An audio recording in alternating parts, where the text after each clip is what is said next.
정치 철학사에서 가장 중요한 책을 이야기할 때 절대로 빼놓을 수 없는 이름이 있죠. 바로 토머스 홉스의 리바이어던입니다. 보통 이 책은 아주 강력한 국가 권력을 옹호한 좀 무서운 정치 이론서로 알려져 있는데요. 하지만 그 거대한 이론의 가장 밑바닥에는 인간의 마음에 대한 굉장히 정교하고 또 어떻게 보면 급진적인 설계도가 숨어 있습니다. 홉스는요, 국가나 사회 같은 거대한 기계를 이야기하기 전에 그 기계를 이루는 가장 작은 부품, 바로 인간이라는 엔진이 대체 어떤 원리로 돌아가는지를 먼저 완벽하게 뜯어봐야 한다고 생각했어요. 모든 게 무너져 내리던 끔찍한 내전의 시대를 살았던 사람이거든요. 그러니 평화로운 사회를 만들려면 인간 본성의 가장 근본적인 법칙을 찾아내고 바로 그 위에 새로운 질서를 세워야만 한다고 믿었던 거죠. 오늘 우리는 바로 그 첫걸음, 인간의 마음이라는 엔진이 어떻게 외부 세계를 받아들이고 생각하고 추론해 나가는지 그 기계적인 작동 원리를 아주 샅샅이 파헤쳐보려고 합니다. 홉스는 이 책을 시작하면서 아주 대담한 선언을 합니다. 정치를 제대로 알려면 옛날 책이나 뒤적거리지 말고 너 자신을 읽어라 하고 말이죠. 너 자신을 알라는 이 유명한 말을 홉스는 자기만의 방식으로 완전히 새롭게 해석한 거예요. 내가 무언가를 원하고 두려워하고 희망하는 그 마음이 어떻게 움직이는지 깊이 들여다보면 그게 바로 다른 모든 사람의 마음을 여는 열쇠가 된다는 겁니다. 물론 우리가 원하는 대상, 돈이라든지 명예라든지 이런 건 사람마다 다 다르겠죠. 하지만 그 욕망이라는 감정 자체가 마음속에서 생겨나는 과정, 그 내적인 메커니즘은 우리 모두에게 똑같이 적용된다는 게 홉스의 확신이었어요. 그러니까 나 한 사람의 내면을 정직하게 해부하는 것, 이게 바로 인류 전체를 꿰뚫는 보편적인 심리를 파악하는 가장 확실한 과학적 방법이 되는 셈입니다. 이건 나는 인류 전체를 해부할 수 있다는 엄청난 자신감이 담긴 새로운 인간 과학의 출발선언이라고 할 수 있겠죠. 자, 오늘 우리는 홉스가 그린 마음의 설계도를 따라서 한 걸음씩 나아가 볼 겁니다. 가장 원초적인 감각의 불꽃에서 시작해서 그게 어떻게 기억의 잔상으로 남고 또 생각의 사슬로 이어지는지, 그리고 마침내 언어라는 날개를 달고서 이성이라는 엄청난 능력으로 발전하는지 그 과정을 함께 따라가 보겠습니다. 자, 그럼 본격적으로 인간이라는 엔진의 내부를 한번 들여다볼까요? 우리의 모든 생각, 모든 감정, 이 모든 정신활동의 첫 출발점은 과연 어디일까요? 홉스는 그 시작점을 아주 단호하게 딱 한 곳으로 지목합니다. 바로 외부 세계와의 물리적인 접촉이에요. 홉스한테 감각이라는 건 무슨 신비로운 영혼의 작용 같은 게 전혀 아닙니다. 이건 철저하게 물리적인 인과관계의 결과물이에요. 이 세상은 끊임없이 움직이는 물체들로 가득 차 있잖아요. 그 물체들이 우리 몸의 일부인 눈, 귀, 코 같은 감각기관을 누르고 밀고 자극을 하는 거죠. 이 외부의 운동이 우리 몸 안에 신경과 뇌로 전달돼서 또 다른 내부의 운동을 만들어내는데, 이 내부에서 일어나는 반작용 운동을 우리가 주관적으로 느끼는 것, 그게 바로 감각이라는 겁니다. 예를 들어서 우리가 빨간 사과를 본다는 건요, 사과 표면에서 튕겨나온 빛이라는 입자가 우리 눈의 망막을 때리고 그 충격이 뇌까지 전달돼서 일으킨 일련의 물리적인 반응일 뿐이라는 거죠. 홉스가 이렇게 감각의 기원을 물질적인 운동으로 딱 잘라 말한 건 사실 굉장히 중요한 전략이 숨어 있습니다. 모든 생각의 뿌리가 외부 세계의 물리적 자격이라면 신의 계시라던가 영적인 깨달음처럼 외부 세계랑 상관없이 마음속에서 저절로 생겨나는 생각은 원천적으로 불가능해지거든요. 이건 나중에 사회 혼란의 원인으로 지목될 비이성적인 믿음의 싹을 아예 처음부터 잘라버리는 작업이었던 셈이죠. 좋습니다. 외부 물체의 운동이 우리 내부에 감막을 일으켰어요. 그런데 그 물체가 눈앞에서 사라지고 소리가 멎은 다음에는 우리 마음에 뭐가 남을까요? 한번 느꼈던 감각의 흔적은 과연 어떻게 되는 걸까요? 홉스는 아주 간단하게 설명합니다. 외부의 움직임이 멈춰도 우리 내부에서 일어났던 움직임은 바로 멈추지 않고 한동안 계속된다는 거예요. 마치 물에 돌을 던졌을 때 돌멩이는 가라앉아도 물결은 한동안 쭉 퍼져나가는 것처럼 말이죠. 이렇게 점점 희미해져가는 감각의 잔상, 이 감각의 메아리가 바로 상상입니다. 그러니까 상상하고 기억은 사실 이름만 다르지 똑같은 현상이에요. 방금 일어난 생생한 잔상은 상상이라고 부르고, 시간이 한참 지나서 아주 희미해진 낡은 잔상은 기억이라고 부를 뿐이라는 거죠. 중요한 게 상상 역시 감각처럼 그 시작점이 외부 세계에 있다는 겁니다. 한 번도 감각한 적 없는 걸 상상하거나 기억하는 건 불가능하다는 거죠. 이건 역시 신비로운 영적 체험이나 예언 같은 꿈의 가능성을 막으려는 홉스의 의도가 담겨 있는 겁니다. 모든 상상은 과거 감각이라는 재료를 가지고 만들어지는 거니까요. 이 슬라이드를 보면 홉스가 상상력이 어떻게 작동하는지를 두 가지로 명확하게 나누고 있어요. 첫 번째는 단순한 상상. 이건 우리가 흔히 말하는 기억입니다. 과거에 경험했던 감각의 인상을 거의 그대로 떠올리는 거죠. 어제 만났던 친구 얼굴이나 작년에 갔던 바다 풍경처럼요. 이건 과거 경험을 충실하게 다시 보여주는 것에 가깝습니다. 하지만 인간의 마음은 여기서 멈추지 않죠. 두 번째는 복합적 상상, 바로 공상의 능력입니다. 이건 과거의 여러 다른 기억들을 막 분해하고 그 조각들을 마음대로 다시 조립해서 현실에는 없는 완전히 새로운 이미지를 만들어내는 능력이에요. 홉스가 예로 든 켄타우로스가 딱 그렇죠. 우리는 사람을 봤던 기억하고 말을 봤던 기억, 이 두 개의 단순한 상상을 가져와서 사람의 상체랑 말의 하체를 딱 결합시켜서 한 번도 본 적 없는 새로운 존재를 만들어내는 겁니다. 인간의 모든 창의력, 예술, 발명, 이게 다 바로 이 복합적 상상력에서 나오는 거라고 할 수 있겠죠. 그렇다면 우리가 밤마다 꾸는 그 기이한 꿈의 정체는 대체 뭘까요? 홉스는 꿈도 뭐 특별한 현상이 아니라고 딱 잘라 말합니다. 꿈은 그냥 우리가 잠들어 있는 동안, 그러니까 외부 감각기관이 활동을 멈춘 상태에서 일어나는 상상 활동일 뿐이라는 거예요. 낮 동안 우리 몸에 쌓였던 수많은 감각의 잔상들이 잠든 사이에 내적인 움직임 때문에 다시 살아나서 제멋대로 뒤섞이고 연결되면서 비논리적이고 환상적인 이야기를 만들어낸다는 거죠. 그래서 꿈속에서는 종종 현실에서 말도 안 되는 일들이 벌어지는 겁니다. 바로 이 지점에서 홉스의 심리학이 왜 그렇게 정치적일 수밖에 없는지가 명확하게 드러납니다. 홉스한테 꿈이나 환상을 오해하는 건 그냥 개인의 착각으로 끝나는 게 아니에요. 이건 국가의 안정을 위협하는 아주 심각한 정치적 문제였어요. 당시에 교활한 야심가들이나 광신적인 종교 지도자들이 사람들의 무지를 파고들어서 자기들이 꾼 꿈이 신의 계시라느니 미래에 대한 예언이라느니 주장하면서 대중을 선동하는 걸 숱하게 봤거든요. 이런 미신적인 믿음은 국가가 정한 법보다 더 높은 권위를 주장하게 만들어서 결국 시민들을 불복종하게 만들고 사회를 분열시키는 가장 위험한 불씨가 된다고 본 겁니다. 따라서 감각, 상상, 꿈의 본질이 전부 물질적인 운동의 결과일 뿐이라는 걸 명확히 밝히는 건 사람들을 미신에서 해방시켜서 이성적인 시민으로 만들고 안정된 국가의 토대를 다지는데 꼭 필요한 작업이었던 거죠. 자, 이제 우리 마음속에는 과거 감각들의 희미한 잔상, 그러니까 상상들이 떠다니고 있습니다. 그런데 이 생각들은 그냥 막 무질서하게 흩어져 있는 걸까요? 아니면 어떤 규칙을 따라서 움직이는 걸까요? 왜 우리는 어떤 생각을 하다가 너무나 자연스럽게 다른 생각으로 넘어가게 되는 걸까요? 홉스는 우리의 생각의 흐름, 이걸 정신적 담론이라고 부르는데요. 이게 결코 아무렇게나 우연히 일어나는 게 아니라고 주장합니다. 이건 마치 사슬처럼 하나의 생각이 다음 생각을 필연적으로 끌어당기는 생각의 연쇄라는 거예요. 그리고 그 사슬의 연결고리를 만드는 건 바로 우리가 과거의 세상을 감각했던 순서와 방식입니다.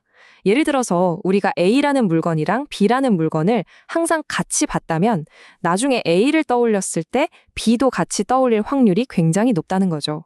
뇌요가 칠 때 천둥과 번개를 늘 함께 경험했다면 천둥이라는 생각은 너무나 자연스럽게 번개라는 생각으로 이어지게 되고요. 이렇게 우리의 모든 생각의 흐름은 과거 경험이 만들어 놓은 길을 따라서 움직이는 예측 가능한 과정이라는 것. 이게 홉스의 핵심적인 통찰입니다. 홉스는 이 생각의 연쇄를 설명하기 위해서 자기가 직접 겪었던 아주 생생한 사례를 하나 들려줍니다. 어느 날 사람들이 모여서 당시 잉글랜드를 발칵 뒤집어 놨던 내전에 대해서 아주 심각하게 토론하고 있었어요. 그런데 갑자기 한 사람이 대화 맥락이랑 전혀 상관없어 보이는 질문을 툭 던진 겁니다. 로마 동전 한 잎의 가치는 얼마였어? 다들 웬 뚱딴지 같은 소리야 했겠지만 홉스는 그 사람의 마음속에서 어떤 생각의 경로가 펼쳐졌을지 마치 탐정처럼 추리해냅니다. 자, 보세요. 첫째, 내전이라는 주제는 당연히 왕에 대한 배신이라는 생각으로 이어졌을 겁니다. 둘째, 왕의 배신은 서양 역사상 가장 유명한 배신 사건인 그리스도의 배신을 떠올리게 했겠죠. 셋째, 그리스도를 배신한 대가는 은 30냥이었으니까 그 생각이 뒤따랐을 거고요. 넷째, 그 은 30냥이라는 화폐 단위는 자연스럽게 고대 로마의 화폐 가치에 대한 궁금증으로 이어진 겁니다. 겉으로 보기엔 정말 뜬금없는 질문이었지만 그 안에는 이렇게 경험으로 만들어진 논리적인 연상의 사슬이 있었던 거죠. 이건 인간의 마음이 아무리 복잡해 보여도 결국에는 예측 가능한 기계적인 원리를 따른다는 홉스의 신념을 보여주는 아주 멋진 예시라고 할 수 있습니다. 자, 지금까지 살펴본 감각, 상상, 생각의 연쇄는요, 사실 동물들한테서도 어느 정도는 발견되는 능력입니다. 하지만 이제 우리는 인간을 모든 동물과 근본적으로 다르게 만들고 문명과 과학을 건설할 수 있게 해준 인류 최고의 발명품, 바로 언어의 영역으로 들어섭니다. 홉스한테 언어는요, 마치 마음이라는 하드웨어에 설치된 아주 강력한 운영체제, OS 같은 겁니다. 첫째, 언어는 휙휙 지나가는 우리 생각에 이름이라는 표식을 붙여줘요. 덕분에 우리는 복잡한 생각들을 잊지 않고 머릿속에 저장하고 정리할 수 있게 되죠. 이게 없었다면 인간의 생각은 그냥 단기 기억의 한계를 넘지 못했을 거예요. 둘째, 이 이름들을 소리나 문자로 표현함으로써 우리는 내 머릿속의 생각을 다른 사람의 머릿속으로 전달할 수 있게 됩니다. 지식의 전달과 축적이 가능해지는 순간이죠. 셋째, 언어를 통해서 우리는 단순히 생각을 전달하는 걸 넘어서 나는 저걸 원한다 또는 이렇게 해주세요 라고 우리의 의지를 표현하고 약속과 계략을 맺을 수가 있습니다. 이게 바로 사회적 협력의 기초가 되고요. 넷째, 때로는 진실을 전달하는 것 말고도 시를 짓거나 농담을 하는 것처럼 언어 자체를 가지고 놀면서 삶을 더 풍요롭게 만들 수도 있습니다. 하지만 이렇게 위대한 발명품인 언어는 동시에 가장 위험한 무기가 될 수도 있습니다. 홉스는 언어의 남용이야말로 모든 인간적인 비극과 사회적 갈등의 근원이라고 지적해요. 첫째, 정의라는 단어를 어떨 땐 이런 뜻으로, 저럴 땐 저런 뜻으로 일관성 없이 쓰는 건 자기 스스로의 생각을 혼란에 빠뜨려서 어리석은 결론에 이르게 하는 자기 기만입니다. 둘째, 단어를 원래 의미가 아니라 은유나 감정적인 표현으로 쓰는 건 다른 사람을 오도하고 속이는 행위죠. 예를 들어 정당한 통치자를 폭군이라고 부르는 선동 같은 게 여기에 해당됩니다. 셋째, 자기 속마음은 숨기고 거짓으로 약속하거나 선언하는 건 사회의 신뢰를 무너뜨리는 행위고요. 넷째, 동물이 이빨이나 뿔로 상대를 공격하듯이 인간은 언어를 무기 삼아서 다른 사람의 마음에 상처를 입히고 고통을 줍니다. 홉스에게 이런 언어의 남용은 그냥 말실수 정도가 아니라 사회라는 건축물을 뿌리부터 썩게 만드는 독소와도 같은 거였어요. 언어의 문제를 더 깊이 파고들기 위해서 홉스는 이름의 종류를 구분합니다. 소크라테스나 이 책상처럼 세상에 딱 하나뿐인 개체를 가리키는 게 고유 이름이고요. 반면에 사람, 말, 책상처럼 여러 개별적인 사물들을 공통된 특징에 따라서 한데 묶어서 부르는 이름이 보편 이름입니다. 여기서 홉스는 서양 철학의 아주 오래된 논쟁에 종지부를 찍는 폭탄 선언을 합니다. 뭐냐면 세상에 보편적인 사람이나 보편적인 말 같은 실체는 존재하지 않는다는 거예요. 세상에는 오직 개별적인 사람들, 개별적인 말들만 있을 뿐이라는 거죠. 사람이라는 보편 이름은 그냥 우리가 편의상 비슷한 개체들한테 붙여놓은 이름표에 불과하다는 겁니다. 이게 왜 중요할까요? 만약 절대적인 선이나 보편적인 정의 같은 게 진짜 실체로 존재한다고 믿으면 사람들은 저마다 자기가 그 진짜 실체를 봤다고 주장하면서 싸우게 될 겁니다. 하지만 그게 단지 이름에 불과하다면 이제 문제는 그 이름의 의미를 어떻게 정할 것인가 하는 사회적 합의의 문제가 되는 거죠. 즉, 철학의 문제를 정치의 문제로 바꿔버리는 겁니다. 이 정의에 따르면 진짜 의미의 이해는 오직 언어를 가진 존재에게만 가능합니다. 동물은 주인의 목소리를 듣고 특정 행동을 하도록 훈련받을 수는 있지만 그건 단어의 의미를 이해한 게 아니라 소리 자극에 대한 습관적인 반응일 뿐이에요. 반면에 인간의 이해는 저 사과를 책상 위에 올려놓으시오라는 문장을 들었을 때 사과, 책상, 위, 올려놓다라는 각각의 단어가 가리키는 생각들을 순서에 맞게 머릿속에서 재구성해내는 능력입니다. 즉, 이해라는 건 언어라는 매개를 통해서 다른 사람의 생각의 연쇄를 내 머릿속에서 시뮬레이션하는 과정인 셈이죠. 따라서 언어가 없다면 복잡하고 추상적인 개념에 대한 이해는 원천적으로 불가능합니다. 바로 이것이 홉스가 내리는 처방전의 핵심입니다. 모든 학문적 오류와 정치적 분쟁을 끝내기 위해서 우리가 가장 먼저 해야 할 일은 우리가 사용하는 핵심적인 이름들에 대해서 명확하고 흔들리지 않는 정의를 내리고 모두가 그 정의에 동의하는 것입니다. 우리가 정의, 자유, 주권, 법 같은 단어들을 각자 다른 의미로 사용하면서 논쟁한다면 그건 마치 서로 다른 단위, 미터랑 야드를 쓰면서 길이를 재려는 것과 같아서 영원히 합의에 이를 수가 없어요. 갈등만 커질 뿐이죠. 따라서 모든 지식과 평화의 출발점은 바로 정의, definition을 바로 세우는 일이라는 겁니다. 홉스는 명확한 정의 없이 생각하려는 사람의 처지를 아주 절묘한 비유로 묘사합니다. 마치 끈끈이가 묻은 나뭇가지에 걸린 새와 같다는 거죠. 새가 벗어나려고 발버둥 칠수록 날개랑 다리에 끈끈이만 더 달라붙어서 결국 완전히 무력해지는 것처럼 정의되지 않은 애매한 단어들을 가지고 논쟁을 시작하면 말을 하면 할수록 의미의 혼란 속에 더 깊이 빠져들게 된다는 경고입니다. 홉스가 그토록 기하학을 칭찬했던 이유가 바로 여기에 있어요. 기하학은 점, 선, 삼각형 같은 모든 용어에 대해서 누구도 이의를 제기할 수 없는 명확한 정의를 내리는 것에서부터 출발하거든요. 그렇기 때문에 기하학의 결론은 흔들리지 않는 확실성을 갖게 되는 거죠. 홉스는 정치학 역시 기하학처럼 만들어야만 이 끔찍한 내전의 혼란을 끝낼 수 있다고 믿었던 겁니다. 자, 이제 인간의 마음은 감각이라는 재료를 얻었고 언어라는 아주 강력한 소프트웨어까지 장착했습니다. 이 모든 것을 활용해서 수행하는 마음의 최고 기능, 인간을 가장 인간답게 만드는 능력은 과연 무엇일까요? 홉스는 그것을 이성이라고 부릅니다. 이건 아마 서양 철학사에서 가장 충격적인 이성의 정의 중 하나일 겁니다.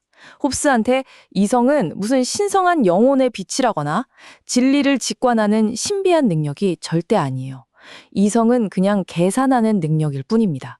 여기서 계산이란 우리가 언어를 통해 명확히 정의한 개념들을 규칙에 따라서 더하고 빼는 과정 전체를 의미해요.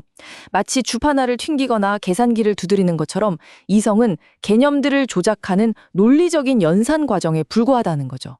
이렇게 되면서 이성은 신비의 영역에서 끌어내려져서 누구나 배우고 훈련할 수 있는 기술의 영역으로 들어오게 됩니다. 이성적 계산의 덧셈은 이런 식으로 이루어집니다. 우리가 만약 인간이라는 개념을 정의하고 싶다면 먼저 더 넓은 범주인 몸체, 즉 물질이라는 개념을 가져옵니다. 거기에 생명 활동을 하는, 즉 생명체라는 속성을 더하고요. 마지막으로 생각하고 추론하는, 즉 이성적이라는 속성을 더하면 바로 인간이라는 개념의 정의가 완성되는 거죠. 이게 바로 개념의 덧셈을 통한 추론 과정입니다. 뺄셈 역시 마찬가지예요. 우리가 이미 정의한 인간이라는 개념에서 인간을 다른 동물과 구별짓는 핵심 속성인 이성적이라는 요소를 빼면 뭐가 남을까요? 바로 몸체를 가지고 생명 활동을 하는 존재, 즉 동물이라는 개념이 남게 되죠. 이처럼 이성이란 본질적으로 정의된 이름들을 재료로 삼아서 수행하는 논리적인 덧셈과 뺄셈, 말하자면 산수와 다르지 않다는 겁니다. 이 계산 과정에서 두 종류의 실수가 생길 수 있습니다. 첫째는 오류예요. 이건 언어를 사용하지 않는 동물도 저지를 수 있는 실수로 어떤 걸 기대했다가 실패하는 경우입니다. 예를 들어 어떤 동물이 구름을 보고 비가 올 거라고 기대했는데 비가 안 왔다면 그건 경황에 기반한 예측의 오류죠. 하지만 인간은 언어를 사용하기 때문에 훨씬 더 심각한 종류의 실수, 바로 부조리에 빠질 수 있습니다. 부조리란 아예 의미가 없거나 모순된 단어들을 가지고 마치 논리적인 것처럼 추론해서 내놓는 말이 안 되는 말을 뜻해요. 가령 둥근 사각형이라거나 무색의 녹색 관념 같은 것들이죠. 홉스는 당시의 스콜라 철학자들이 바로 이 부조리한 말들을 대량으로 만들어내면서 지적인 혼란을 일으키고 있다고 아주 맹렬하게 비판합니다. 그 모든 부조리의 원인은 딱 하나, 자기가 사용하는 단어를 먼저 명확하게 정의하지 않았기 때문이라는 거죠. 마지막으로 홉스는 이성을 통해 얻는 지식을 두 종류로 나눕니다. 하나는 분별입니다. 이건 많은 경험을 통해서 미래를 어림짐작하는 능력이에요. 경험 많은 노인이 날씨를 예측하거나 노련한 정치인이 민심의 향방을 예측하는 것과 같죠. 이건 일상생활에 아주 유용하지만 경험에 의존하기 때문에 종종 틀릴 수 있고 절대적인 확실성을 보장하지는 못합니다. 반면에 홉스가 진짜 추구하는 최고의 지식은 지혜입니다. 이건 기하학처럼 명확한 정의에서 출발해서 엄격한 이성적 계산을 통해 누구도 반박할 수 없는 필연적인 결론에 도달하는 능력이에요. 오직 이 지혜만이 진짜 학문이고 인반사회에 대한 보편적이고 영원한 진리를 줄 수 있다는 겁니다. 그리고 평화로운 국가를 건설하기 위해 필요한 것은 통치자의 애매한 분별이 아니라 바로 이 엄격한 지혜, 즉 정치에 대한 과학적 알미라고 홉스는 힘주어 말합니다. 자, 여기까지 우리는 홉스를 따라서 인간의 마음이라는 기계의 부품들을 하나씩 조립해봤습니다. 그리고 그것이 어떻게 정보를 처리하고 계산하는지 그 운영체제까지 살펴봤죠. 한마디로 생각하는 기계의 설계도를 완성한 셈입니다. 하지만 아무리 정교하게 설계된 엔진이라도 저절로 움직이지는 않죠. 반드시 동력을 공급하는 연료가 필요합니다. 이 차갑고 이성적인 계산기계를 실제로 움직이게 만드는 그 뜨거운 에너지원은 과연 무엇일까요? 인간을 행동하게 만드는 근본적인 힘, 즉 욕망과 공포, 희망과 증오로 들끓는 열정의 세계는 또 어떤 법칙으로 움직이는 걸까요? 다음 시간에는 바로 이 인간 엔진의 연료, 열정의 메커니즘을 분석해 보겠습니다. 토머스 홉스의 리바이어던을 제대로 파고들려면 사실 가장 근본적인 질문 하나부터 시작해야 합니다. 바로 인간이란 대체 무엇인가 하는 질문이죠. 홉스는 국가라는 거대한 인공기계를 설명하기 전에 그 기계를 이루는 가장 작지만 또 가장 중요한 부품, 바로 우리 인간의 마음이 어떤 원리로 작동하는지부터 완벽하게 분해하고 조립해야 한다고 봤습니다. 자, 그의 날카로운 분석을 한번 따라가 보시죠. 이름을 올바르게 정의하는 데에 말의 첫 번째 쓰임새가 있고 그것이 바로 학문을 얻는 길이다. 이 문장이야말로 홉스 철학 전체를 떠받치는 주춧돌이라고 할 수 있습니다.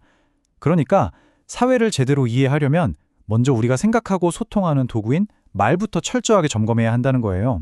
왜냐하면 모든 지식은 명확하게 합의된 정의에서 시작되거든요. 그리고 인류의 모든 오해와 분쟁, 심지어 끔찍한 비극까지도 결국에는 이 잘못 사용된 단어들에서 비롯된다고 봤던 거죠. 그래서 이번 시간에는 홉스가 인간의 마음을 어떻게 분석했는지 하나씩 뜯어볼 겁니다. 생각의 도구인 언어에서 시작해서 계산하는 능력인 이성, 또 우리를 움직이게 하는 동력인 정념, 그리고 선과 악의 문제와 지식의 구조까지 차례대로 살펴볼 거예요. 이 요소들이 어떻게 쌓여서 결국 그가 왜 강력한 국가가 필요한지 결론 내리게 되는지 그 논리의 흐름을 한번 따라가 보시죠. 자, 그럼 홉스가 인간의 가장 위대한 발명품이라고 여겼던 것 바로 말, 즉 언어에서부터 시작하겠습니다. 언어는 단순히 의사를 전달하는 수단을 넘어서요, 우리가 추상적인 방식으로 생각할 수 있게 만드는 결정적인 도구입니다. 홉스는 이해라는 개념부터 아주 날카롭게 둘러 나눕니다. 첫 번째는 인간과 동물이 똑같이 가지고 있는 이해예요. 예를 들어 개가 주인의 앉아라는 명령을 알아듣는 것처럼 상대방의 의지나 욕구를 파악하는 능력이죠. 하지만 두 번째 이해는 오직 인간만의 것입니다. 그건 바로 정의, 자유, 국가처럼 여러 이름들, 즉 단어를 논리적으로 연결해서 만든 말을 통해 추상적인 개념과 생각을 이해하는 능력이에요. 동물은 주인의 의지는 이해할 수 있어도 정의란 과연 무엇인가 같은 개념들의 연결은 절대로 이해할 수 없죠. 이게 바로 인간을 다른 모든 동물과 근본적으로 구별짓는 지점이라는 겁니다. 언어는 인류의 가장 위대한 도구지만 동시에 가장 위험한 무기가 될 수도 있습니다. 홉스는 언어가 오용될 수 있는 4가지 방식을 경고하는데요. 첫째는 생각을 부정확하게 기록해서 스스로를 속이는 것. 둘째는 애매한 은유를 사용해서 다른 사람을 속이는 것. 셋째는 자신의 의지가 아닌 것을 의지인 척 선언하는 것. 이건 명백한 거짓말이죠. 그리고 마지막 넷째는 서로에게 상처를 주기 위해 말을 무기로 사용하는 겁니다. 홉스는 자연이 다른 동물에게는 이빨이나 뿔을 줬지만 인간에게는 혀를 줬다고 말해요. 그런데 그걸 서로를 공격하고 모욕하는 데 쓰는 건 언어의 가장 끔찍한 남용이라고 경고합니다. 그렇다면 우리가 쓰는 이 이름들은 어떻게 작동하는 걸까요? 홉스는 우리가 이름을 사용해서 세상을 분류한다고 설명합니다. 이름에는 크게 두 종류가 있어요. 고유 이름은 소크라테스나 저기 저 나무처럼 세상에 딱 하나뿐인 특정한 대상을 가리키고요. 반면에 보통 이름 또는 보편 이름은 인간이나 나무처럼 여러 대상에 공통적으로 적용되는 이름표 같은 겁니다. 비슷한 속성을 가진 것들을 하나의 범주로 묶어주는 역할을 하죠. 자, 바로 이 지점에서 홉스의 정말 급진적이고 혁명적인 아이디어가 등장합니다. 홉스에게 이 세상의 보편적인 것은 오직 이름뿐이라는 거예요. 실제 존재하는 사물 그 자체는 전부 다 개별적이고 단 하나뿐인 것들이라는 거죠. 이게 무슨 뜻이냐면요. 플라톤이 말했던 것처럼 완벽하고 영원한 인간의 이데아, 나무의 이데아 같은 건 현실에 존재하지 않는다는 겁니다. 세상에는 오직 개별적인 인간인 나와 여러분, 그리고 눈앞에 이 나무, 저 나무만 존재할 뿐이에요. 인간이나 나무라는 보편적인 개념은 우리가 그 개별적인 존재들을 편의상 묶어서 부르기 위해 붙인 이름표에 불과하다는 거죠. 보편성은 실제가 아니라 언어 속에만 존재한다. 이건 정말 철학의 오랜 전통을 뒤엎는 어마어마한 주장이었습니다. 홉스는 아주 강력한 비유를 들어서 명확한 정의 없이 단어를 사용하는 게 얼마나 위험한지 생생하게 경고합니다. 정확한 진리를 찾는 사람은 자신이 쓰는 모든 이름이 뭘 의미하는지 반드시 기억해야 한다. 그렇지 않으면 새가 끈끈이 나뭇가지에 걸린 것처럼 말의 함정에 얽히게 될 것이고 발버둥 칠수록 더욱더 헤어나올 수 없게 될 것이다.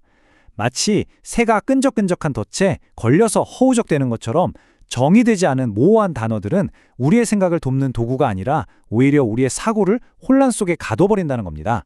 그는 철학이나 과학에서 벌어지는 논쟁이 왜 맨날 헛도는지를 이렇게 설명해요. 마치 수학에서 첫 계산이 틀리면 답이 완전히 어긋나 버리는 것처럼 사상에서도 처음 내린 정의의 작은 오류가 결국에는 눈덩이처럼 불어나서 상상도 못할 부조리한 결론으로 이어진다는 거죠. 누군가 용어를 부주의하게 정의하고 다른 사람들이 그 잘못된 정의를 바탕으로 논증을 쌓아 올리면 그 논증의 탑은 결국 모순과 부조리 속에서 무너져 내릴 수밖에 없다는 겁니다. 여기서 벗어나는 유일한 길은 전부 허물고 첫 벽돌, 즉 정의부터 다시 쌓는 것뿐입니다. 자, 이제 생각의 재료인 이름에 대해 알았으니까 이제 그것을 가지고 계산하는 과정, 즉 홉스가 말하는 이성에 대해 알아보겠습니다. 홉스에게 이성은 무슨 신이 내린 신성한 능력이 아닙니다. 그에게 이성이란 지극히 기계적인 과정, 바로 계산이에요. 우리의 생각을 표시하기 위해 합의된 일반 이름들의 결과를 더하고 빼는 것이죠. 예를 들어볼까요? 인간이라는 개념에 유한한 생명이라는 개념을 더하면 죽는 존재라는 결과가 나오죠. 동물이라는 개념에서 이성이라는 개념을 빼면 이성 없는 동물이라는 결과가 나오고요. 그러니까 생각한다는 건 이렇게 개념들을 더하고 빼면서 어떤 결과가 따라오는지를 따져보는 정신적인 산수와 같다는 겁니다. 바로 이게 홉스가 당대의 모든 학문 중에서 기하학을 그토록 숭배했던 이유입니다. 기하학은 그가 보기에 가장 완벽하고 순수한 이성의 활동이었어요. 왜냐하면 기하학은 점, 선, 면 같은 단어의 의미를 누구도 이의를 제기할 수 없도록 명확하게 정의하는 것에서 시작하기 때문이죠. 그리고 그 단단한 토대 위에서 한치의 오차도 없이 논리적인 결론들을 차곡차곡 쌓아 올립니다. 다른 철학들이 모호한 단어의 안개 속에서 헤매다 부조리에 빠지는 것과는 달리 기하학만이 확실하고 영원한 지식을 만들어낼 수 있다고 본 거죠. 그리고 홉스는 오류와 부조리를 아주 엄격하게 구분합니다. 오류는 사실에 대한 단순한 착각이에요. 내일 비가 올 거라고 예측했는데 날씨가 맑은 것처럼 현실과 예측이 어긋나는 거죠. 이건 말없이도 저지를 수 있고 아무리 현명한 사람이라도 피할 수 없습니다. 하지만 부조리는 차원이 달라요. 이건 오직 언어를 사용하는 인간만이 저지르는 특별한 실수입니다. 바로 잘못된 정의에서 비롯된 말 그대로 말이 안 되는 말을 하는 거죠. 예를 들어 비물질적 실체 같은 말이 대표적입니다. 홉스에 따르면 실체는 정의상 공간을 차지하는 물질인데 여기에 비물질적이라는 말을 붙이는 순간 그 정의와 정면으로 충돌하잖아요. 이건 둥근 사각형처럼 언어적으로 불가능한 조합일 뿐입니다. 이런 모순적인 말이 바로 부조리이고 홉스는 당시 철학자들의 책이 이런 말들로 가득 차 있다고 아주 신랄하게 비판합니다. 좋습니다. 이제 우리는 생각하기 위한 언어와 계산하기 위한 이성을 갖췄어요. 근데 머릿속 계산만으로 사람이 움직이지는 않죠. 도대체 무엇이 실제로 우리를 침대에서 일어나게 하고 행동하게 만드는 걸까요? 홉스에게 그 답은 바로 정념, 즉 우리의 감정과 욕망에 있습니다. 홉스는 인간의 동기를 마치 정교한 기계처럼 분석합니다. 우리의 모든 자발적인 행동, 예를 들어 손을 뻗어서 무언가를 잡는 행동은 갑자기 뿅 하고 나타나는 게 아니에요. 그 행동이 일어나기 직전 우리 몸 안에는 눈에 보이지 않는 아주 미세한 내부의 움직임이 먼저 일어나는데 홉스는 이걸 노력, 엔데버라고 부릅니다. 이건 마치 자석에 이끌리거나 밀려나는 쇳가루처럼 우리를 무언가로 향하게 하거나 무언가로부터 멀어지게 하는 최초의 물리적인 충동인 셈이죠. 이 미세한 내부의 움직임, 노력은 두 가지 기본적인 방향성만 가집니다. 바로 욕구와 혐오예요. 욕구는 어떤 대상을 향한 움직임, 즉 그것에 끌리는 힘입니다. 반대로 혐오는 어떤 대상으로부터 멀어지려는 움직임, 즉 그것을 밀어내는 힘이죠. 홉스에 따르면 인간의 모든 복잡한 감정은 결국 이 두 가지 기본적인 힘의 조합과 변형에 불과합니다. 우리가 사랑이라고 부르는 감정은 근본적으로 강렬한 욕구이고 증오라고 부르는 감정은 강렬한 혐오라는 거죠. 우리는 끊임없이 이 두 힘 사이에서 움직이는 존재일 뿐입니다. 그렇다면 흔히 말하는 자유의지는 어디에 있는 걸까요?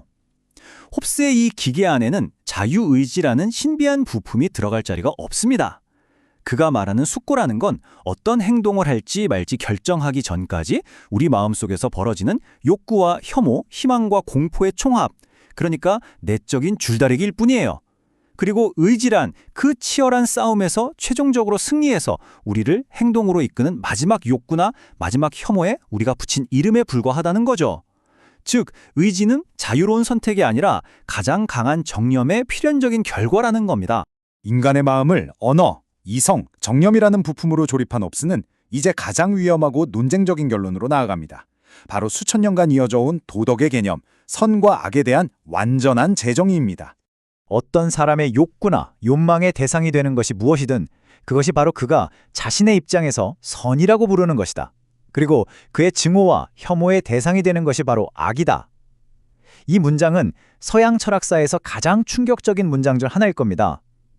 홉스는 선과 악이 신의 명령이나 우주의 질서 속에 새겨진 절대적이고 객관적인 진리가 아니라고 선언해버립니다. 이게 뭘 의미할까요? 선과 악이라는 단어는 절대적인 기준이 아니라 항상 그것을 사용하는 사람과의 관계 속에서만 의미를 갖는다는 뜻입니다. 즉, 내가 원하는 것, 나의 욕구의 대상이 나에게는 선이고 내가 싫어하는 것, 나의 혐오의 대상이 나에게는 악일 뿐이라는 거죠. 절대적으로 선하거나 악한 것은 이 세상에 존재하지 않습니다. 자, 바로 이 지점에서 우리는 왜 홉스가 강력한 국가, 리바이어던이 필요하다고 주장하게 될지에 대한 결정적인 단서를 발견하게 됩니다. 만약 나의 선이 여러분의 선과 다르고 심지어 나의 선이 여러분에게는 악이 된다면 어떤 일이 벌어질까요?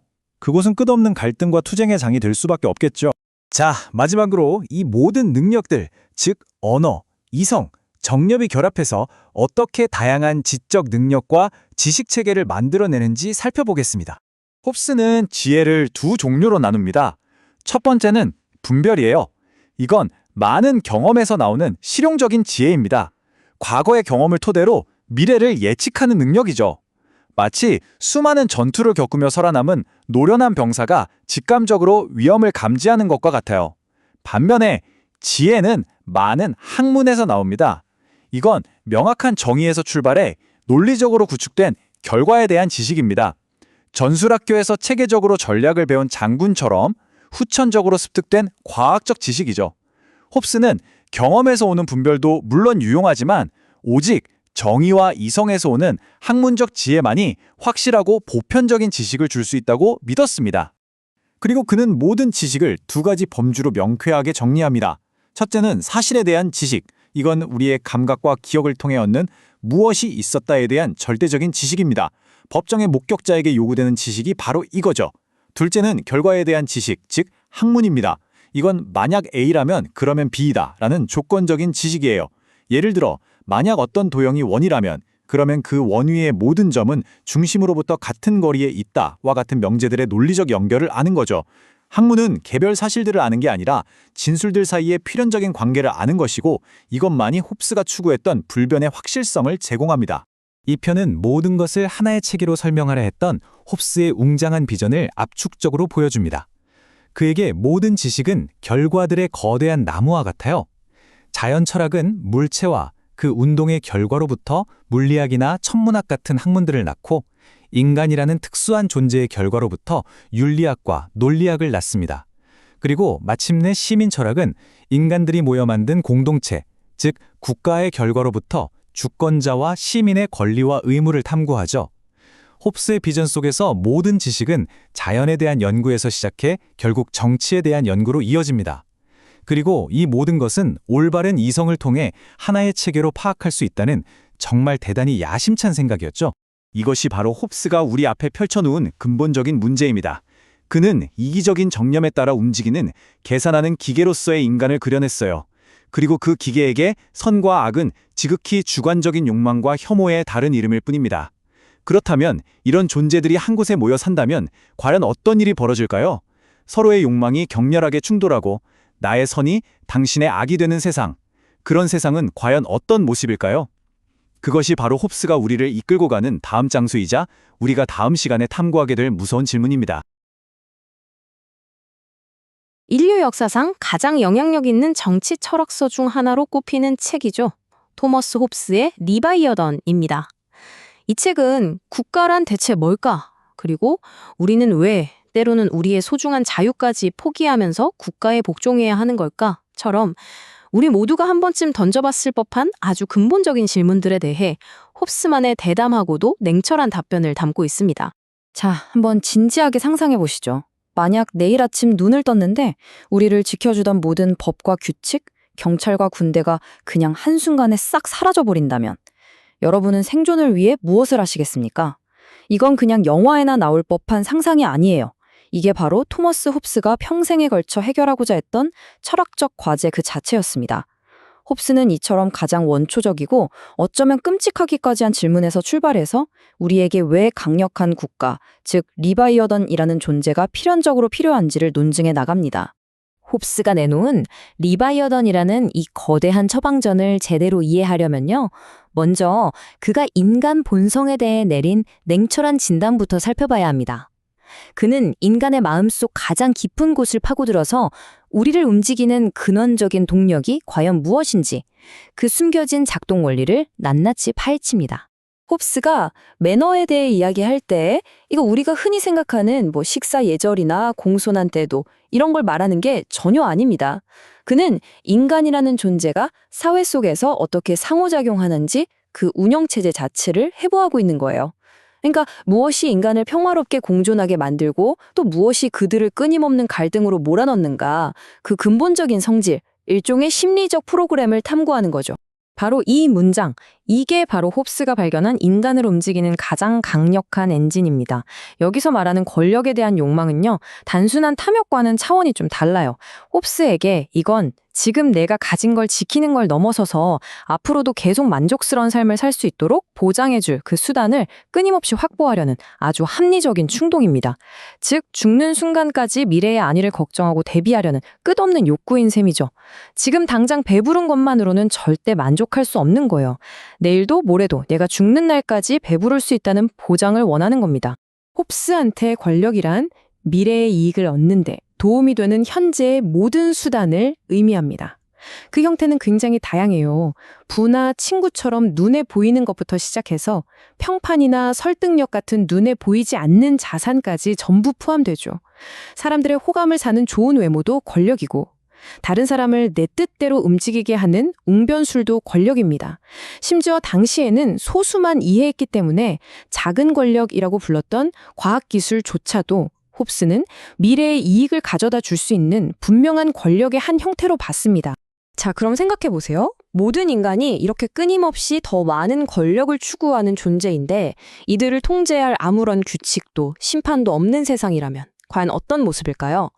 홉스는 여기서 어떤 감상적인 기대도 다 버리고 그 결과를 무서울 정도로 논리적으로 추론해 나갑니다. 보통 평등이라고 하면 평화의 기본 조건이라고 생각하기 쉽잖아요. 근데 홉스한테는 이게 바로 모든 문제의 출발점입니다.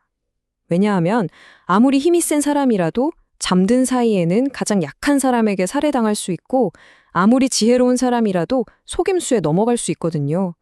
이렇듯 신체적으로나 정신적으로나 근본적으로는 다 거기서 거기라는 평등이 결국 나도 저 사람처럼 저걸 가질 수 있겠는데? 하는 희망의 평등으로 이어지기 때문입니다. 나도 저것을 가질 자격이 있다는 생각이 모두의 마음속에 싹 트는 거죠. 이 논리의 흐름을 한번 보세요. 정말 끔찍할 정도로 필연적인 연쇄 반응을 보여줍니다. 중요한 건 사람들이 본성적으로 악해서가 아니라는 점이에요. 상황 자체가 갈등을 피할 수 없게 만드는 겁니다. 한정된 자원을 두고 모두가 똑같은 희망을 품으니까 경쟁은 당연히 생기고요. 그리고 내가 남을 믿을 수 없고 남도 나를 믿지 못하는 극도의 불신 상태에서는 상대방이 나를 해치기 전에 내가 먼저 공격하는 게 가장 합리적인 생존 전략이 되어버리는 거죠.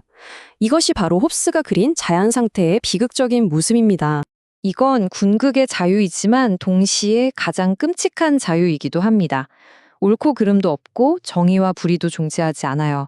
그 누구의 안전도 보장되지 않죠.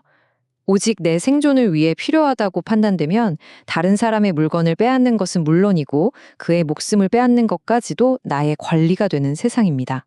이것이 바로 홉스가 말하는 자연권의 본질이자 그 안에 담긴 무서운 비극성입니다. 모든 것이 절망적으로 보이는 바로 그 순간, 홉스는 인류가 스스로를 구원할 도구, 즉 이성을 가지고 있다고 말합니다.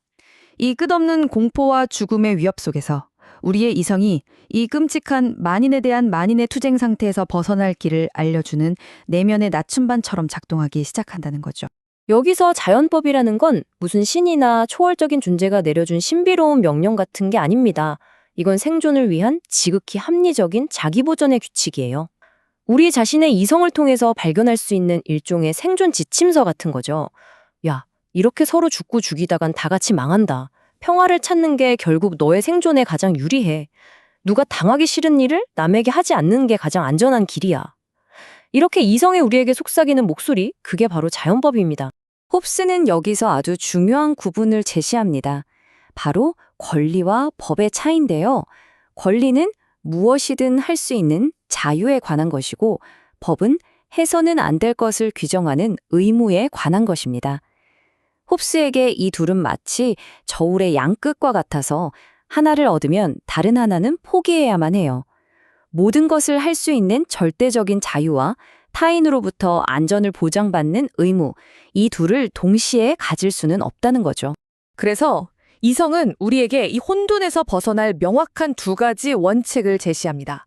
첫째, 평화를 추구하고 그것을 지키는 것이 최우선 목표가 되어야 한다는 겁니다.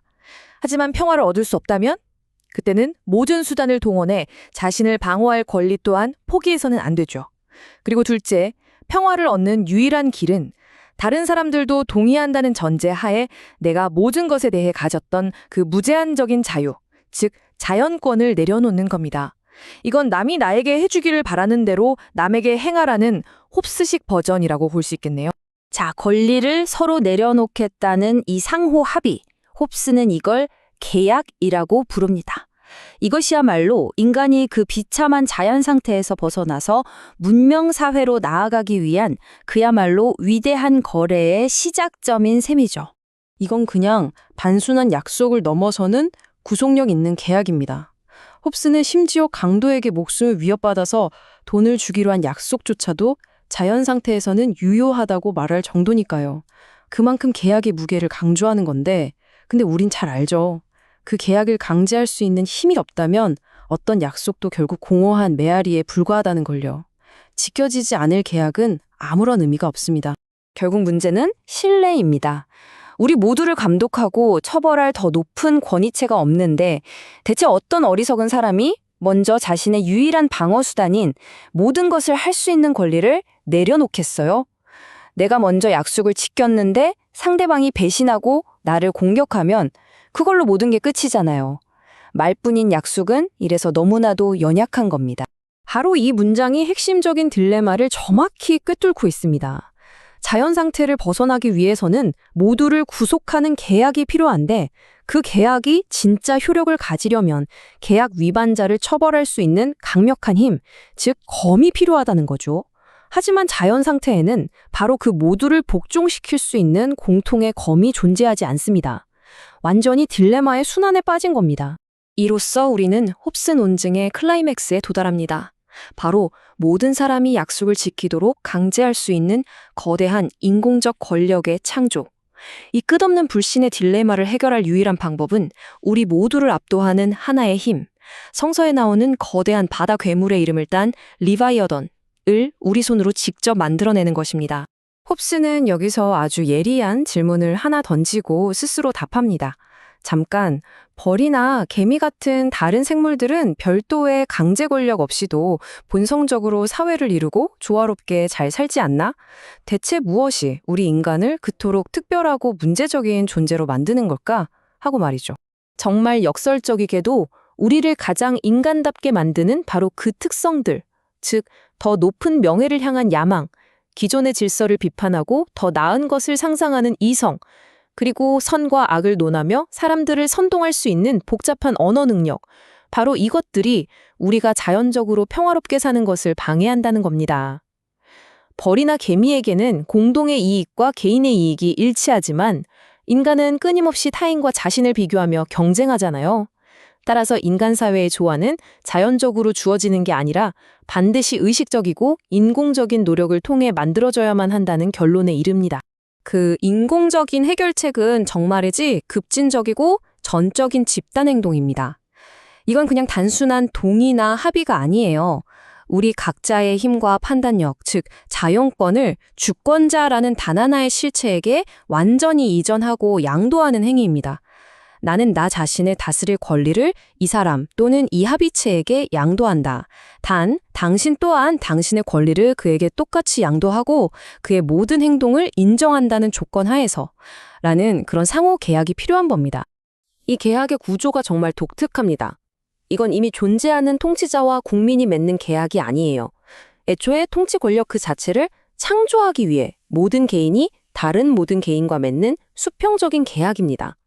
이로써 우리는 단순히 통치에 복종하는 존재가 아니라 그 통치 권력 자체를 만들어낸 공동 저자가 되는 셈이죠. 주권자의 모든 행위는 곧 나의 행위가 되는 겁니다. 그리고 바로 이 위대한 계약의 행위로부터 거대한 리바이어던, 즉 국가가 탄생합니다. 하나의 인공적 인격체이자 우리가 평화와 안보를 빚지고 있는 죽을 운명을 지닌 신이 창조되는 거죠. 우리는 자연 상태의 끝없는 공포와 불안에서 벗어나는 대가로 우리의 그 무한했던 자유를 이 거대한 존재에게 전적으로 맡긴 것입니다. 자, 좋습니다. 우리는 만인에 대한 만인의 투쟁이라는 끔찍한 자연 상태로부터 탈출했습니다. 하지만 그 대가로 무엇을 지불했을까요? 이 막강한 힘을 가진 인공신의 명령이 우리의 양심이나 생명과 충돌할 때 개인은 어떻게 저항할 수 있을까요? 이 새로운 주권자의 절대적 권리와 그 아래 살아가는 개인의 자유 사이의 아슬아슬한 긴장 관계는 다음 분석에서 더 깊이 탐구해 보도록 하겠습니다. 자, 우리가 지난 시간까지 토마스 홉스의 리바이어던 1부와 2부를 따라가면서 인간이 왜 그 끔찍한 자연 상태에서 벗어나야만 했는지, 그리고 평화를 얻기 위해서 어떻게 사회계약을 맺고 리바이어던이라는 절대 주권을 만들어냈는지를 함께 살펴봤습니다. 이제 그 논의를 따라서 필연적으로 도달하게 되는 지점, 바로 3부 그리스도교 구국과의 관하여로 들어가 보려고 합니다. 홉스가 정말 공들여서 만들어낸 이 거대한 인공신 리바이어던을 위협하는 가장 강력하고도 교묘한 적과 여기서 맞서 싸우게 됩니다. 홉스가 설계한 국가는요, 그 심장에 절대적이고 나뉠 수 없는 주권이 자리하고 있죠. 법을 만들고 전쟁이냐 평화냐를 결정하고 신민의 모든 걸 통제하는 단 하나의 최고 권력이요. 그런데 말이죠.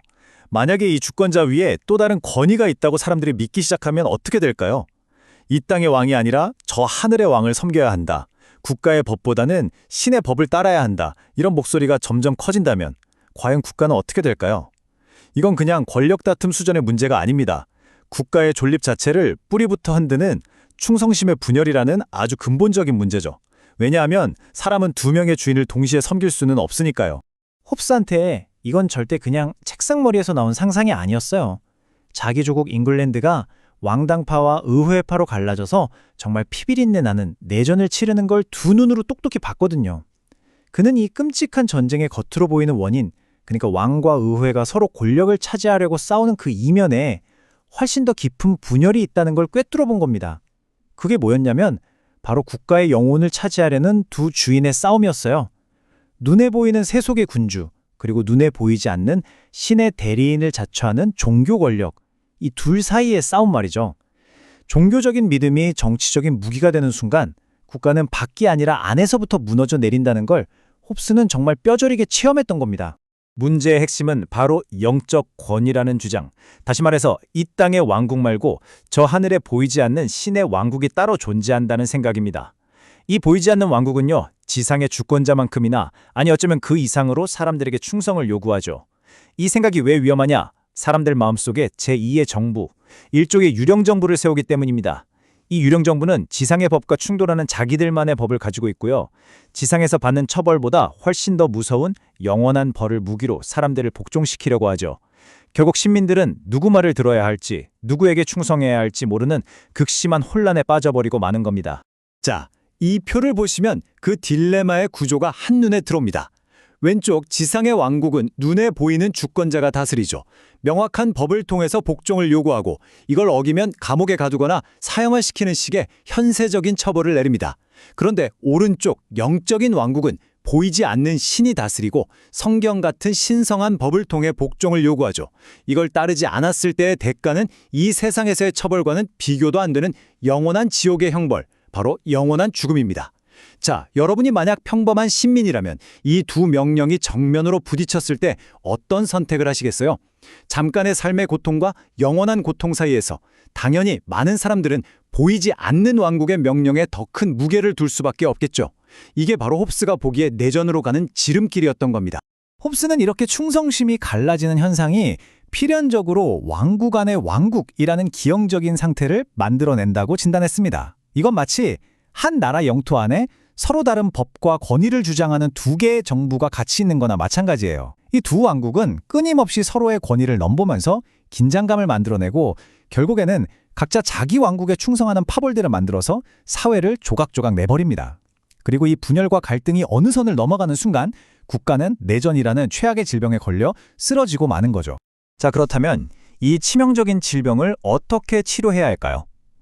홉스는 마치 의사가 병의 원인을 찾아내듯이 이 문제의 근원을 깊이 파고듭니다. 사람들이 신의 법이라고 철석같이 믿는 그것은 도대체 어디서 오는 걸까? 우리는 신의 뜻을 어떻게 알 수 있는가? 홉스는 이 질문에 답하기 위해서 신이 인간에게 자신의 법, 즉 신의 말씀을 전달하는 통로를 아주 세밀하게 분석하기 시작합니다. 원인을 정확하게 알아야만 올바른 처방을 내릴 수 있으니까요. 홉스에게 법이라는 건 주권자의 명확한 명령이거든요.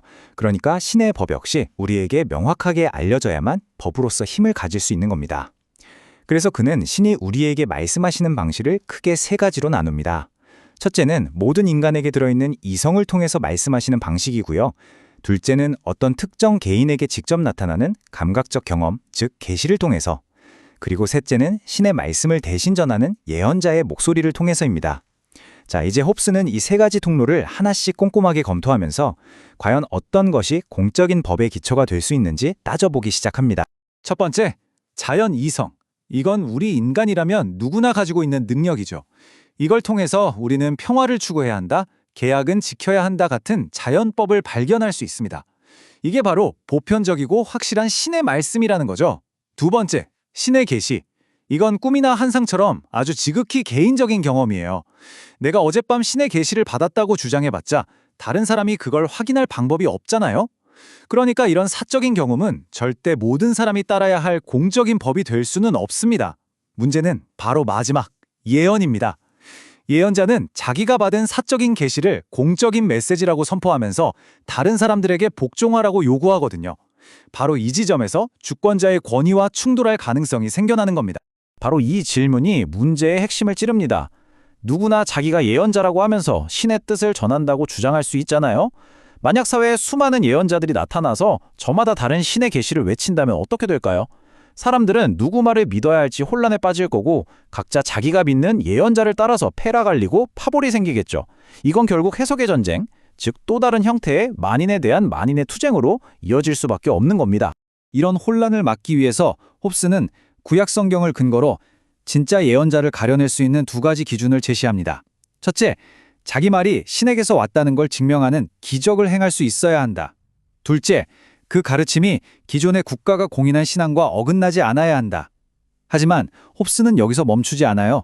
그는 이 기준 자체도 완벽한 해결책은 아니라고 지적합니다. 왜냐하면 어떤 현상이 진짜 기적인지 아니면 그냥 눈속임인지 또 새로운 가르침이 기존 신앙과 일치하는지 아닌지를 최종적으로 판단하고 선언할 권위는 과연 누구에게 있는가라는 더 근본적인 질문이 남기 때문이죠. 홉스의 논리는 아주 명쾌합니다. 만약 예언자의 자격을 심사하고 성경의 의미를 해석할 권한이 여러 사람이나 기관에 나뉘어 있다면 우리는 또다시 해석의 전쟁이라는 출발점으로 돌아가게 될 뿐입니다. 사회의 평화와 안정을 위해서는 반드시 하나의 최종적인 판단 기준, 즉 단일한 최고 해석자가 있어야만 합니다. 그리고 국가 안에서 최고의 권위를 가진 존재는 오직 주권자뿐이죠. 따라서 성경을 해석하고 무엇이 기적인지 판별하고 누구의 가르침을 따라야 할지 결정하는 최종 권한은 오직 국가의 주권자에게 속해야 한다. 이것이 홉스가 내린 대담한 결론입니다. 자, 이제 홉스는 종교 권력의 주장에 대해서 가장 근본적인 공격을 시작합니다. 단순히 해석의 권한을 주권자에게 넘기는 수준에서 그치지 않고 종교 권력이 자신들의 정치적 주장의 근거로 삼는 신의 왕국이라는 개념 그 자체를 해체해버리는 거죠. 그는 성경을 아주 면밀하게 분석해서 당시의 교회가 주장하던 신의 왕국이라는 게 사실은 성경적 근거가 없는 오해라고 주장합니다. 이 표를 보시면 홉스의 주장이 얼마나 혁명적인지 알 수 있습니다. 당시의 일반적인 생각, 특히 로마 카톨릭 교회의 입장은 뭐였냐면 교회가 바로 이 땅에 임한 신의 왕국이고 교황은 그리스도의 대리인으로서 왕들까지도 다스릴 권한을 가진다는 거였어요. 이게 바로 주권자의 권위를 위협하던 왕국 안의 왕국의 이론적 기반이었죠. 하지만 홉스는 이걸 정면으로 반박합니다. 그가 보기에 신의 왕국은 현재 존재하는 영적인 조직이 아니에요. 미래에 그리스도가 다시 와서 이 땅을 문자 그대로 통치할 때 바로 그때 비로소 시작될 물리적인 왕국이라는 겁니다. 따라서 현재의 교회는 왕국이 아니라 그 미래의 왕국을 기다리면서 사람들을 가르치고 준비시키는 기관에 불과하다는 거죠. 홉스는 자기 주장을 뒷받침하기 위해서 인류 역사를 세 단계로 나눕니다. 과거에 신은 아브라함, 모세와 계약을 맺고 이스라엘 민족의 직접적인 왕, 즉 시민 주권자였죠. 하지만 이스라엘 백성이 인간 왕을 달라고 요구하면서 그 계약은 깨졌습니다. 그 이후부터 그리스도가 다시 왕으로 돌아올 미래까지 우리가 사는 현재는 신의 직접적인 통치가 중단된 공백기라는 겁니다. 그리고 이 공백기 동안 신은 통치권을 인간 주권자들에게 맡겼다는 거죠. 따라서 현재를 살아가는 우리의 의무는 교회의 명령이 아니라 각자가 속한 국가의 주권자에게 온전히 복종하면서 미래의 왕국을 기다리는 것입니다. 이런 역사 해석에 따르면 성직자들의 역할은 아주 명확해집니다. 그들은 이 땅의 통치자가 아니라 미래에 올 왕국의 소식을 전하는 교사이자 조언자일 뿐입니다. 그들의 임무는 사람들에게 뭘 하라고 명령하고 강제하는 게 아니에요. 그리스도가 누구이고 그가 다시 올 것이라는 기쁜 소식을 선포하고 설득하는 거죠. 정치적인 권력, 즉 칼을 쓸 수 있는 권한은 오직 지상의 주권자에게만 속한 것이고 성직자들은 오직 말씀의 권한만을 가질 뿐입니다. 자, 이제 홉스의 논리를 쭉 따라온 한 그리스도교 신민의 입장이 한번 되어보죠. 주권자가 성경 해석의 최종 권위를 갖고 교회의 정치적 권력은 부정되었습니다. 그럼 이제 나의 영혼의 구원을 위해서는 도대체 뭘 해야 하는 걸까요? 수많은 신학교리와 복잡한 교회법 때문에 머리가 아팠던 신민들에게 홉스는 정말 놀랍도록 간단하고 명료한 해법을 제시합니다. 홉스는 구원을 받기 위해서 반드시 필요하고도 충분한 조건은 무슨 복잡한 신학 체계가 아니라고 말합니다. 딱 두 개의 핵심적인 조항으로 요약될 수 있다는 거죠. 이 두 가지만 지키면 그 어떤 주권자 밑에 있더라도 당신의 구원은 보장된다는 겁니다. 바로 이것이 홉스가 제시하는 위대한 평화의 공식입니다. 첫째, 당신의 내면에서는 예수가 바로 그리스도, 메시아라는 사실을 진심으로 믿으라는 겁니다. 홉스는 이게 구원을 위한 신앙의 유일하고도 본질적인 내용이라고 주장해요. 그리고 이 믿음은 마음속에서 일어나는 일이기 때문에 주권자라 할지라도 강제로 어떻게 할 수가 없죠. 둘째, 당신의 외면적인 모든 행동에 있어서는 당신의 시민 주권자가 정한 법에 무조건 복종하라는 겁니다. 이 두 원칙은 서로 다른 영역에 속하기 때문에 절대 충돌할 일이 없어요. 내면의 믿음은 신을 향하고 외면의 행동은 주권자를 향하는 것. 이걸로 충성의 분열이라는 위험한 질병은 완벽하게 치료되는 겁니다. 하지만 여기서 아주 날카로운 질문이 나올 수 있습니다. 만약에 주권자가 이교도 신에게 절하라고 명령한다거나 내 양심에 어긋나는 종교 의식에 참여하라고 강요하면 어떡하죠? 그때도 외면적으로는 복종해야 하나요? 그게 내 구원을 위태롭게 하지는 않을까요? 홉스는 이 극단적인 양심의 시험 문제를 피하지 않고 성경 속 이야기에서 그 답을 찾아냅니다. 홉스는 구약 열왕기에 나오는 시리아의 장군 나아만의 이야기를 인용합니다. 이 나아만 장군이 이스라엘의 신 여호와를 믿게 됐는데 직업상 시리아 왕을 모시고 이교도 신인 림몬의 신전에 가서 절을 해야만 했어요. 그는 자기 내면의 신앙과 겉으로 드러나는 행동이 다른 것 때문에 괴로워하면서 예언자 엘리사에게 용서를 구하죠. 그러자 엘리사가 뭐라고 답하냐면 평안히 가라 라고 합니다. 홉스는 바로 이 장면을 통해서 주권자에 대한 의무로서 하는 외면적인 행동은 내면의 진실한 신앙을 더럽히지 않으며 신께서도 이를 문제 삼지 않으신다는 아주 강력한 논거를 찾아낸 겁니다. 나아만의 이야기가 보여주는 것처럼 주권자의 명령에 따라서 한 공적인 행동에 대한 궁극적인 책임은 그 명령을 내린 주권자에게 있다는 겁니다. 신민은 단지 평화를 유지하기 위한 자기 의무, 즉 복종의 의무를 다했을 뿐이죠. 따라서 신민은 자기 구원이 위태로워질까 봐 걱정할 필요 없이 안심하고 주권자에게 복종할 수 있습니다. 주권자는 자신의 법에 대해 신 앞에서 책임을 지게 될 것이고 신민은 자신의 믿음에 대해 신 앞에서 책임을 지게 될 거라는 거죠. 이렇게 책임의 소재를 명확하게 분리함으로써 홉스는 정치적 복종과 영적 구원 사이의 모든 긴장을 풀어버립니다. 자, 이렇게 홉스는 신의 말씀의 해석권부터 시작해서 신의 왕국 개념, 그리고 구원의 조건까지 아주 체계적으로 재구성했습니다. 이를 통해 영적 권위를 세속적 권위 아래에 완벽하게 종속시키는 데 성공하죠. 마침내 모든 권력이 하나의 정점으로 보이는 그의 거대한 리바이어던이 완전한 모습을 드러내는 순간입니다. 이제 국가 안에는 더 이상 두 개의 칼, 즉 교회의 영적인 칼과 국가의 현세적인 칼이 서로 부딪히지 않습니다. 영적인 칼은 현세적인 칼 아래에 놓이게 되고 오직 하나의 칼만이 존재하게 되는 거죠. 주권자는 이제 단순히 세속의 통치자일 뿐만 아니라 국가교회의 수장이자 최고 목회자가 되는 겁니다. 모든 신민은 오직 하나의 주인, 바로 주권자에게만 충성을 바치면 되는 것이죠. 결론적으로 홉스의 처방은 아주 명확합니다. 주권자가 성경의 유일한 해석자가 되어서 해석의 혼란을 막고 교회는 정치적 권력을 내려놓고 가르치는 역할에만 충실합니다. 신민들의 의무는 속으로는 예수를 그리스도로 믿고 겉으로는 주권자에게 복종하는 것. 이걸로 아주 단순해지죠. 이를 통해서 마침내 충성의 분열은 사라지고 국가를 파멸로 이끌었던 종교적 내전의 위협은 근본적으로 제거됩니다. 이것이 바로 홉스가 그 피해 시대를 끝내기 위해 설계한 통일되고 안정된 국가의 최종 청사진입니다. 홉스는 특히 로마 교황의 권위에 대해서 아주 신랄한 비판을 가하는데요. 이 유명한 말을 통해서 로마 교황권이라는 건 과거에 그토록 막강했던 로마 제국의 시체 위에서 그 제국의 흉내를 내고 있는 유령과 같다고 말합니다. 로마 제국이 이 땅에서 사라졌듯이 그 유령에 불과한 교황권 역시 주권 국가에 대해서 어떤 실질적인 권리도 주장할 수 없다는 거죠. 이건 국가의 주권이 외부의 그 어떤 종교적 권위로부터도 자유로워야 한다는 아주 강력한 선언입니다. 홉스의 목표는 분명했습니다. 종교의 이름으로 벌어지는 그 끔찍한 전쟁을 막고 절대적인 평화를 이루는 것. 하지만 그가 내놓은 해결책, 즉 모든 종교적 권위를 국가 주권 아래에 완전히 통합시켜버리는 것은 오늘날 우리가 너무나 당연하게 여기는 가치들에 아주 중요한 질문을 던집니다. 개인의 양심의 자유, 종교의 자유, 그리고 국가와 교회의 분리라는 원칙 같은 것들 말이죠. 홉스의 리바이어던은 우리에게 묻고 있는 겁니다. 사회의 완전한 안정을 위해서라면 개인의 양심과 신앙의 공적인 표현까지도 국가에 넘겨줄 수 있는가? 평화라는 이 지상의 선을 위해서 우리는 어디까지 자유를 포기할 준비가 되어 있는가?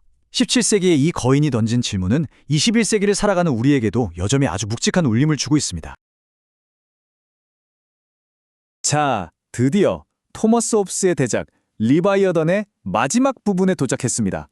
여기서 홉스는 자신이 그토록 공들여 설계한 완벽한 국가, 즉 코먼웰스를 한순간에 무너뜨릴 수 있는 가장 치명적인 위협이 무엇인지 밝히는데요. 그리고 그 위협은 우리가 생각하는 것과는 전혀 다른 곳에 숨어 있었습니다. 홉스는 단호하게 말합니다. 가장 큰 위험은 저 멀리 국경 너머에 있는 군대가 아니라고요. 진짜 적은 바로 우리 내부에 있다는 겁니다. 우리의 마음을 조종하고 이성을 마비시키는 아주 교묘한 기만의 시스템. 이것이야말로 국가를 안에서부터 썩게 만드는 보이지 않는 위협이라는 것. 홉스는 이 보이지 않는 위협을 어둠의 왕국이라고 불렀습니다. 근데 이게 뭐 칼이나 창으로 세워진 그런 왕국이 아니에요. 오히려 사람들 마음속에다가 공포를 심고 잘못된 사상을 막 주입해서 지배하는 거죠. 훨씬 교활하고 어떻게 보면 더 위험한 권력 체계인 셈입니다. 자, 그럼 이 어둠의 왕국이라는 거, 대체 정체가 뭘까요? 보이지도 않는 힘이 어떻게 한 나라의 공식적인 주인, 그러니까 주권자랑 경쟁을 하면서 사람들 마음을 빼앗아갈 수 있었을까요? 그 실체를 한번 파헤쳐 보겠습니다. 어둠의 왕국은 뭐 지도에 표시된 그런 땅이 아닙니다. 비유하자면 사람들 마음속에 자욱하게 퍼지는 정신적인 안개 같은 거예요. 기만자들은 바로 이 혼란과 공포의 안개를 이용해서 이성의 빛을 가리고 사람들을 잘못된 길로 이끌어서 자신들의 권력을 유지하는 거죠. 홉스는 이 어둠이 4개의 아주 거대한 기둥 위에 서 있다고 봤어요. 근데 여기서 정말 흥미로운 점은 이 기둥들이 원래는 사람들을 깨우쳐야 할, 말하자면 빛의 원천들이었다는 거예요. 근데 이게 타락하면서 완전히 반대로 사람들을 올가매는 통제의 도구로 바뀌어버린 거죠. 그 첫 번째 기둥, 그리고 이 정신적인 전쟁에서 가장 강력한 무기는 놀랍게도 성경 그 자체입니다. 홉스는 신의 말씀이 사람들을 구원하는 것커녕 특정 집단의 권력을 위해서 아주 체계적으로 왜곡되고 이용당해 왔다고 정말 신랄하게 비판합니다.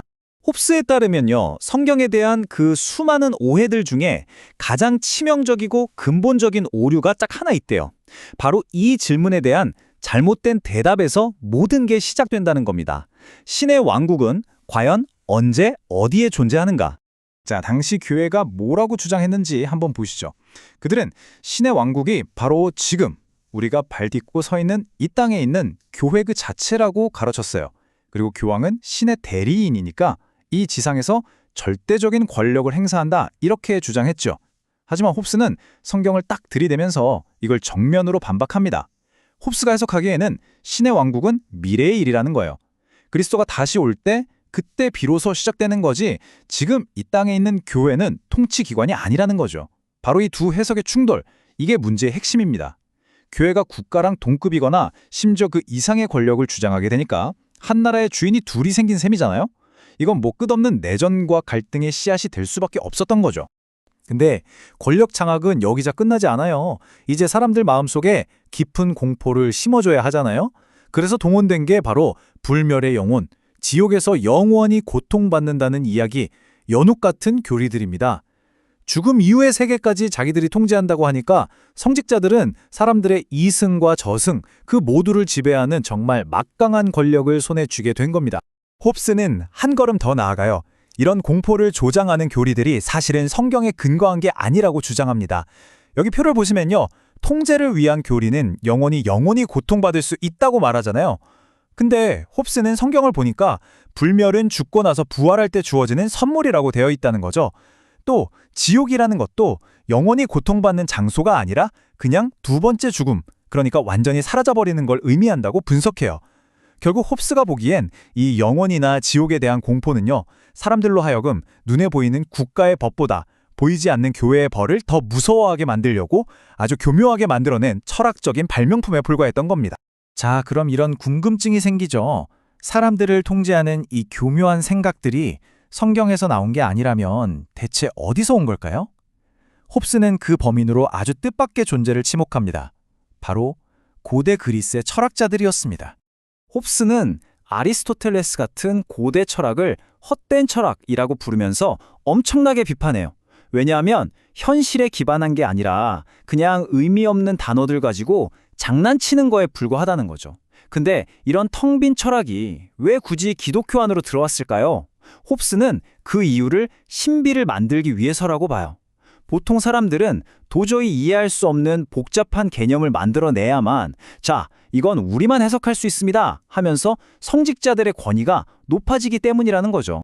이 헛된 철학의 가장 핵심적인 오류, 홉스는 이걸 분리된 본질이라는 개념이라고 봤어요.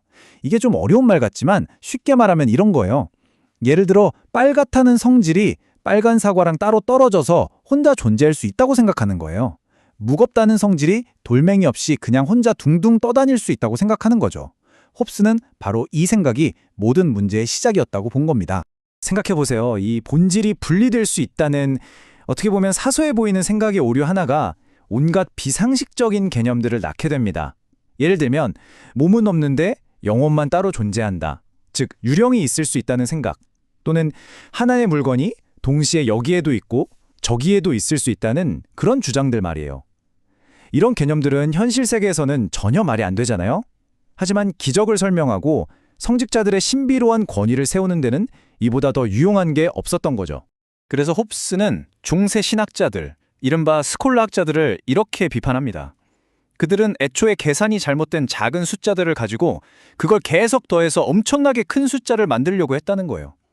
즉, 잘못된 철학적 기초 위에다가 너무나 거대하고 복잡한 신학 이론이라는 성을 쌓아 올린 거죠. 그 결과 현실을 설명하기는커녕 자기들이 만든 단어라는 감옥에 스스로 갇혀버리고 말았다는 겁니다.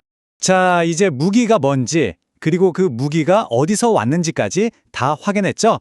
이제 홉스는 그 범인의 가면을 벗기려고 합니다. 이때 사용하는 비유가 정치 철학 역사상 가장 신랄하고 기억에 남는 비유 중 하나일 겁니다. 홉스는 여기서 정말 대담한 주장을 펼칩니다. 바로 로마 교황청의 권력 구조가 그냥 경쟁하는 정부 수준이 아니라 전설 속에나 나오는 요정들의 왕국과 소름 돋을 정도로 똑같다고 말하는 거죠. 홉스의 비교가 정말 기가 막힙니다. 여기 표를 한번 보세요. 옛날 이야기 속 요정들이 아이들을 홀려서 바보로 만들잖아요. 홉스는 교회가 형이상학으로 젊은이들을 홀린다고 말해요. 요정들이 결혼은 안 하지만 인큐버스라는 악마랑 어울리죠. 사제들도 결혼을 안 한다고 꼬집습니다. 또 요정들이 몰래 농장에 크림을 훔쳐 먹듯이 교회는 11조나 기부금으로 땅의 가장 좋은 것들을 싹 가져간다고 비유하죠. 이 체계적인 비교를 통해서 홉스가 하고 싶은 말은 아주 명확합니다.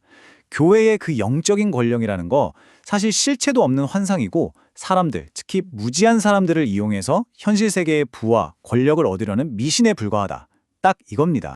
이렇게 어둠의 왕국의 실체를 낱낱이 파헤친 홉스는 이제 이 어둠으로부터 국가를 보호할 수 있는 유일한 해독제를 제시합니다. 그의 해결책은 아주 단호하고 또 명확합니다. 홉스의 해결책, 사실 아주 간단합니다. 한 나라에는 주인, 그러니까 주권자가 딱 한 명만 있어야 한다는 거예요. 국가도 섬기고 교회도 섬기고 이렇게 두 주인을 섬기다가는 결국 나라는 쪼개지고 내전으로 갈 수밖에 없다는 거죠. 그러니까 평화를 지키려면 종교 문제를 포함한 모든 것에 대한 최종 결정권을 오직 시민 주권자가 가져야만 한다는 겁니다. 성경을 어떻게 해석할지, 어떤 종교 의식을 허용할지 이 모든 것의 최종 권한이 바로 국가에 있어야 한다는 거죠. 결국 홉스가 보기에 가장 궁극적인 권력은 군사력이 아니었어요. 바로 단어의 의미를 결정하는 권력입니다. 생각해보세요. 어둠의 왕국이 성경과 철학의 단어들을 교묘하게 비틀어서 사람들을 지배했잖아요. 그렇다면 진정한 주권자란 바로 그 단어들의 의미를 바로잡고 올바른 해석을 내릴 수 있는 힘을 가져야 하는 겁니다.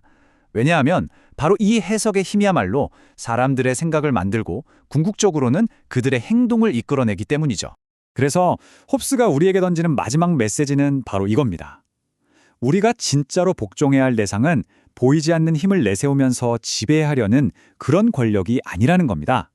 실제로 우리의 안전을 지켜주는 눈에 보이는 국가 권력, 바로 그 주권자에게 복종해야 한다는 거죠.